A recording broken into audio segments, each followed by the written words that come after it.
Nah, hari ini saudaraku, kita melihat saudaraku mengenai 3 perkara, yaitu kasih saudaraku, kemudian saudaraku hidup suci dan tak bercacat, kemudian saudaraku penuh dengan buah kebenaran. 3 perkara.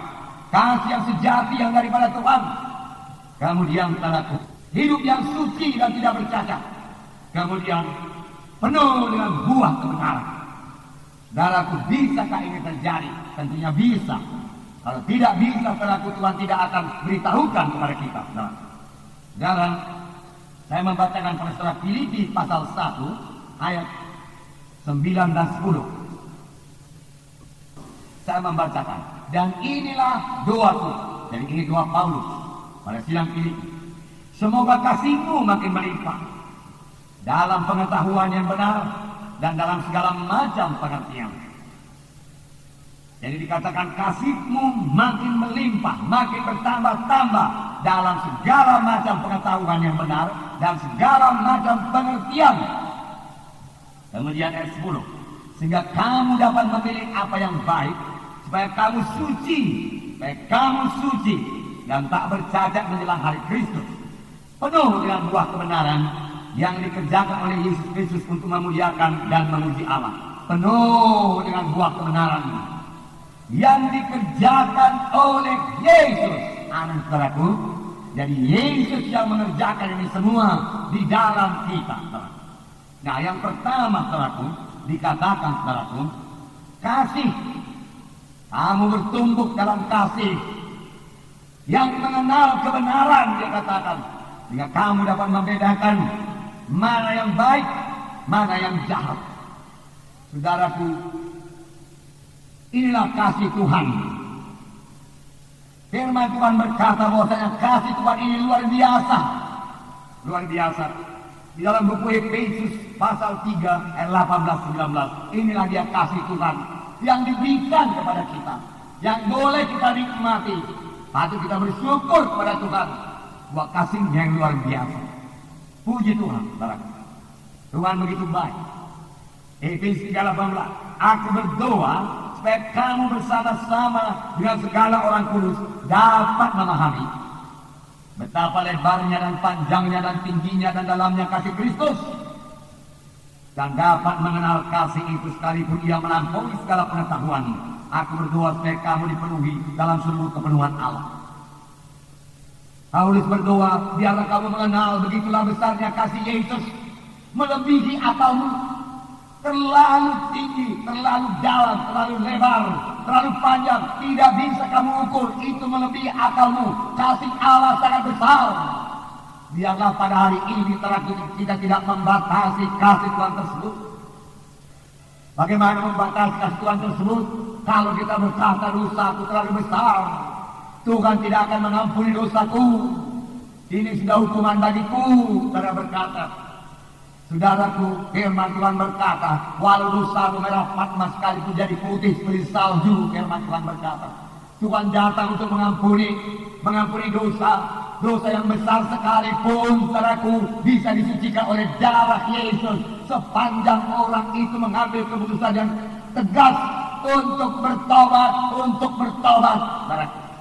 Tapi kalau orang itu sendiri tidak berniat untuk bertobat, saudaraku, dan mau terus hidup dalam dosanya, dan dia mengandalkan kasih Tuhan yang berkata, kasih Tuhan begitu panjang, lebar, dan dalam, dia tidak akan membiarkan aku ke neraka, maka dia sudah salah pengertian, salah perkiraan.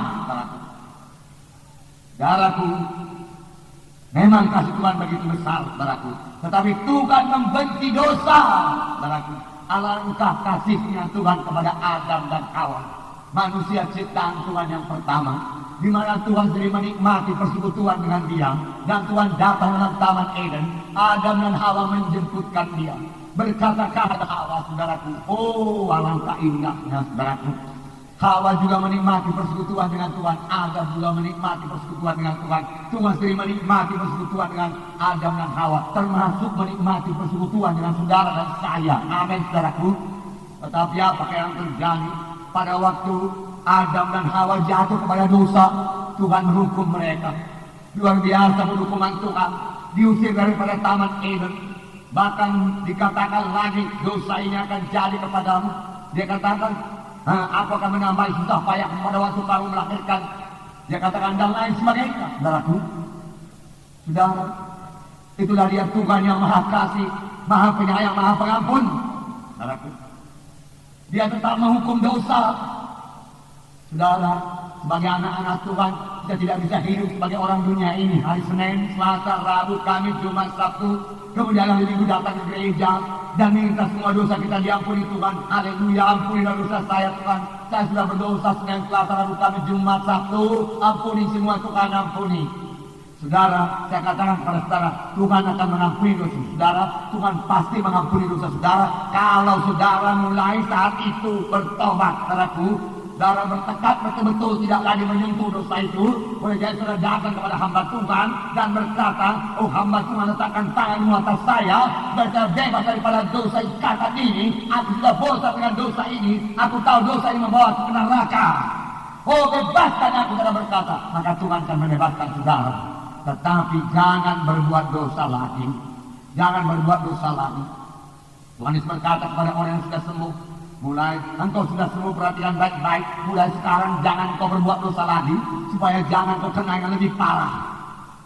Bahkan pada seorang perempuan yang kedapatan berzina pelaku, Tuhan berkata, pergilah, aku juga tidak menghukum engkau, tapi mulai sekarang jangan berbuat dosa lagi. Bertaubat sungguh-sungguh. Saudaraku, saya tidak bisa mengandalkan kasih Allah luar biasa. Dia tidak akan memberikan saya ke neraka. Tetapi selaku kita memboleh-bolehkan dosa dengan berkata, nanti kan diampuni Tuhan juga ya. Nanti ada anugerah Tuhan limpahnya itu. Inilah hari pertobatan, inilah hari keselamatan. Jangan tunggu besok, saudaraku. Jangan tunggu darah lebih baik lagi, saudaraku. Banyak orang saudaraku salah mengerti dengan kasih Tuhan. Nggak ada neraka, dia katakan. Bagaimana Tuhan yang begitu baik menciptakan neraka? Nyatanya sudah banyak orang ke neraka. Sodom dan Gomora dihancurkan Tuhan dengan api yang belerang karena dosa mereka, saudaraku. Walaupun Abraham sudah membela. Namun saudaraku, Sodom dan Gomora sama sekali tidak berniat untuk bertobat. Bahkan dia menikmati dosanya, saudaraku. Dan sangat ingin melaksanakan dosanya itu, saudaraku. Tuhan harus menghukum dosa. Karena firman Tuhan berkata, hendaklah kamu kudus karena aku kudus. Amin, saudaraku. Jadi saudaraku, jangan salah mengerti kasih Tuhan yang luar biasa. Memang betul firman Tuhan berkata, karena demikian Allah mengasihi isi dunia ini, termasuk saudara dan saya dan seluruh manusia ini, sehingga diberikannya anak yang tunggal, supaya barang siapa yang percaya kepadanya, barang siapa yang percaya artinya saudaraku berbalik, bertobat, meninggalkan dosa, datang kepada Yesus. Meninggalkan semua dosa, datang kepada Yesus, tidak binasa, mereka beroleh hidup yang kekal. Amin, saudara. Haleluya. Puji Tuhan, saudara.